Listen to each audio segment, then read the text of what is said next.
Hello guys, good morning. It is me Anmol Bratoki. Let's start the video. So guys, आज चाहिँ म धेरै टेन्सनमा छु किनभने राति आमा बिमारी हुनुभएको छ र आमालाई चाहिँ दाजुले टाइम्स हस्पिटल लगिरहेछ र म धेरै टेन्सनमा छु। यताउति बिहान पहाडको नजारा हो र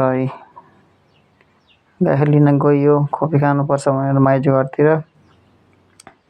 त्यसपछि गाई लिएर आएपछि बाटो पत्रिका टाढै एउटा गाईखेरी छ अनि हेर्न सक्नुहुन्छ गाईखेरी लिएर बाबुजी चिया र बिस्कुट खान थालिहाल्यो। गाईखेरी चिया भनेपछि रुक्कै गर्छ बसेर गम चियामा चोप्दै बिस्कुट खाँदै गर्दैछ हाँस्दैछ पनि हो मलाई देखाउँदैछ भन्दैछ।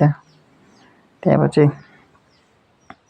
म चाहिँ अब उसले चिया आयो म चाहिँ कफी पकाएर खानु पर्यो भनेर कफीतिर लागेँ। अब कफी पकाउँदैछु